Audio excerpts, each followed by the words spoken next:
Ellick will be out, Baker will be out, Woods will be out, and then KB came in Monday, and he is in concussion protocol.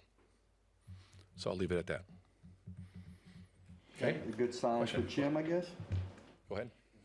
With Ellick being out, how much your receiving core is already thin with the guys you've got on IR. What's the challenge now of getting Prochet and some of these guys brought back to the practice squad ready for if as needed on Sunday? Well, that's been a big message from day one here is your role, whether you're on the practice squad or on the roster, of working every day because you never know when an opportunity is going to come up. And I think that's the great thing about Pro, Mace, and Strep. What they gave the defense, the looks and the way they work, that's what it's all about. And I just told the team that this morning too. I said, this is what's great about these guys, the opportunities these guys may have is the way they've worked. And I know they'll make the most of the opportunities they have if given or when given the opportunity. You'll have to monitor Jim, but a good sign that maybe he'll be able to do something. Yeah, it's a great sign. He'll be out there working today. He's feeling much better today, and we'll take it a day at a time with him, but it's a good sign. About their how are they able to generate so much pressure with apparently not blitzing a whole lot? Good players. Yeah. I think in the scheme, a really good scheme. Mike does an outstanding job. They were outstanding in Baltimore for many years, and what he's done up there with the players they have and the drafts they've had, how they've built the team there. It's a really good coach and good players going out there and executing the system. When you look at their D tackles, Murphy and Williams, they get that interior pressure. As a quarterback, why is that such a detriment to you trying to make it happen? Well, it's a great question because is your quarterback, when the pressure comes from inside, okay, you've got to go one way, whether you're moving back, you're going forward, whatever it is, and then you have guys rushing on the edge. When it comes from the outside and there's no push inside, you could step up in the pocket. So it kind of creates a whole different problem when it's coming from the inside because whether your progression is to the right side and you got to back out to your left and then throw it back across, whereas when it's coming off the edge, it's a lot easier to step up in a pocket sometimes than it is going backwards or, depending on what the routes are and is it a quick passing game, is it downfield throw, whatever that is. So it just creates a different problem. And I think you kind of see that when Jeff's out there and sometimes when Jeff pushes the pocket for us, how it creates opportunities because quarterbacks have got to get off their spot. But that's that. What's kind of been the secret for Smith and Jigba's rise this year, and what is the challenge of corralling him when he gets so much of a focus of their offense? Very explosive player.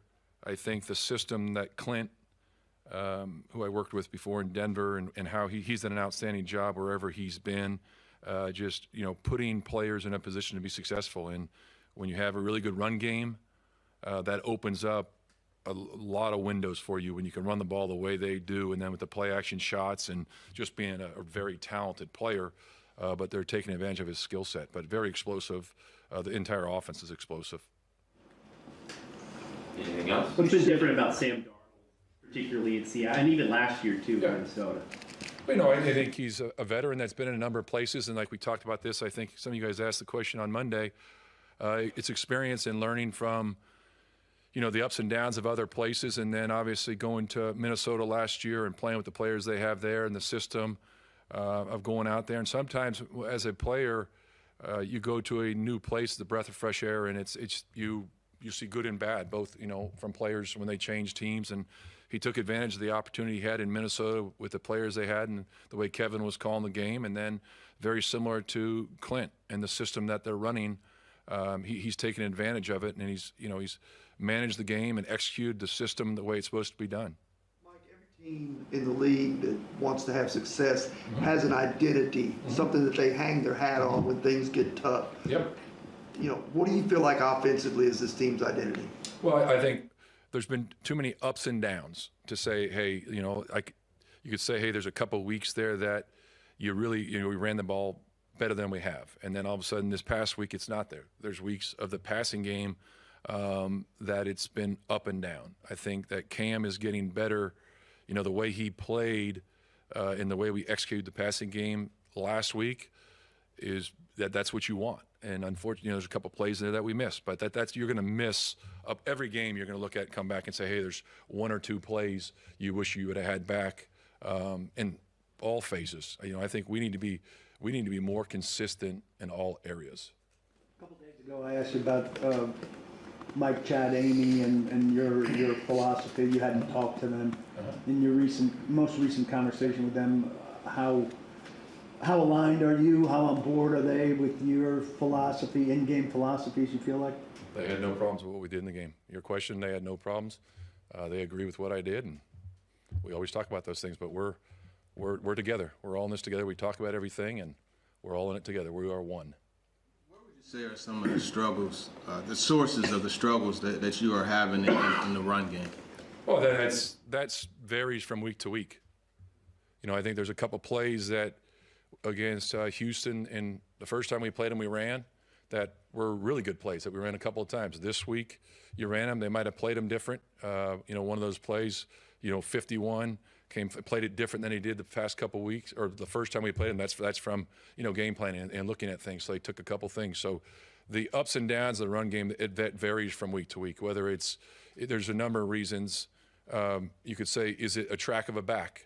Did he not press the line of scrimmage too much? Did he cut too fast? Was there a missed block? And then I know sometimes we don't want to hear this, but sometimes someone trips. I've had a lineman come back before and come back to me and say, run it again, I tripped. So there's a number of things. It could be a receiver. It could be a receiver not going and blocking, a down safety or a nickel off the edge. And then sometimes it's scheme. There'll be a time where we run into a bad look. And then there's a time where we should check out of a play. That doesn't happen. So there's when things don't work, there could be a different answer for every single play. It's not just saying, hey, we didn't do this or we did this. I guess a better way to ask it is there a consistent thing that continues to show up that keeps you guys from being able to run the football successfully? I wouldn't say I would stick with what I just told you. It's different for every play. There's different reasons why. Whether you're not blocking a certain linebacker or you're not getting off a block. I can go on and on for why plays don't work.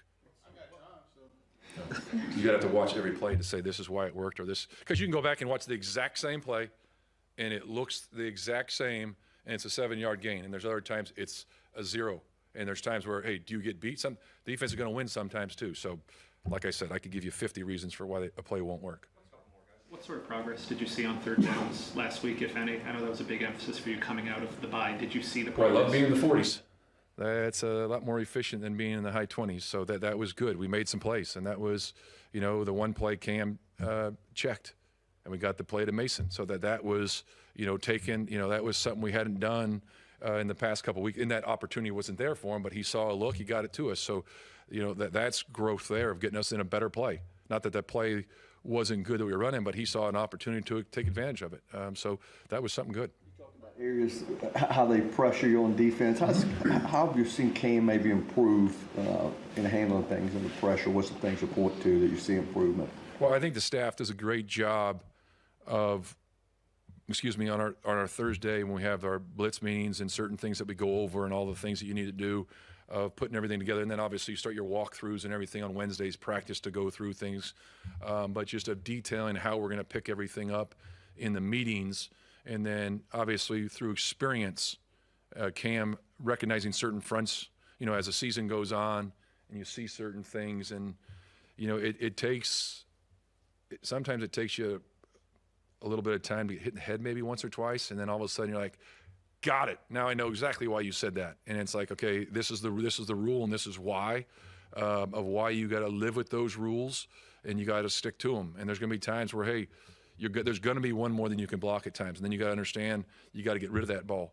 But if it comes with experience of him just seeing it faster. And that's like I've been telling you guys since day one. The more he plays, the easier it's going to come. He's going to see a front.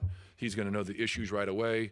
Where are the linebackers, where are the safeties? This is a corner pressure team, and that just comes with experience. Are you more inclined to work slots outside in the practice week to get ready for a situation where maybe you're lacking outside, or do you want your reserve outside guys to get that experience and be ready? I don't know.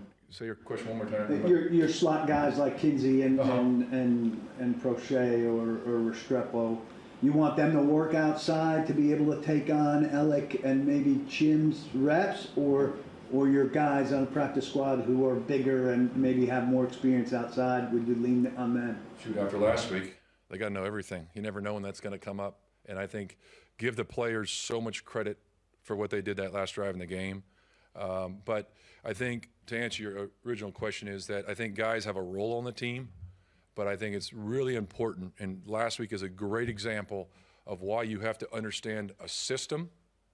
And our job as coaches is to put the players in position that, you know, is best for the team at the current time. But you have to have position flexibility because, I mean, it's not very often you lose 3 receivers. But if a guy goes down, you got to change formations, you got to move guys around. Maybe it's more of a 12 personnel. You move guys because they might fit that route that's different, but they really got to, you know, be able to do everything. But I think you focus with what does that player do best. If they're a slot guy, you try to keep them inside as much as you can, but there's going to be adjustments. You might end up having 2 slot guys and an outside guy, so somebody's got to go outside. So depending on what the situation is, you have to be flexible. On Sunday, Jeff said the Texans were not better than them, and we've heard from players, hey, we're better than this all season.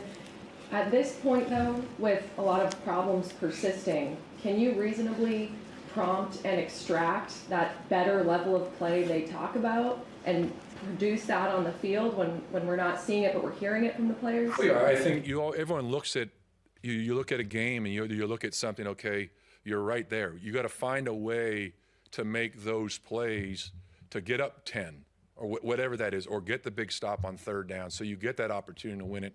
And you watch every game, you look at it, and there's certain games you're like, you know, we're right there. But you got to be more consistent and make the plays that present themselves so you can win those games. You know, whether it's scoring on, you know, 4th and 1, whatever, it's getting a stop at the end of the game, making a big play, whatever, somewhere in there. You know, don't let the quarterback get out of the pocket on a certain play on 3rd down so it extends a drive. So it's that's what they're talking about. There's so many things there that you look at and say, if you just more consistently play, we're going to win these games. I believe that better level of play is possible to Oh, achieve. yeah, definitely. You can always every week. It doesn't matter what your record is. You're always trying to play better, and that's you. You always want to be playing. You always say on a team, you want to be playing your best football in December, and you want to continuously get going from September week 1 all the way through. It's like, how do we play better? I mean, you've been on teams where you throw for extra number of yards and you miss 2 balls. And you're like, we need to be 100%. We want to be, and that's what you strive for. You know, it's never going to be perfect, but that's what you're striving for, perfection. Do you feel like this team is playing better since you took over, or even before that? There's been some really good things. You know, and then like I've just said, there's certain plays that you go, we got to make those plays. We have to make those things, and you got to put yourself in a position to win games. And I think we've been right there, but we've got to make more plays more consistently in all 3 phases. All right, thank you.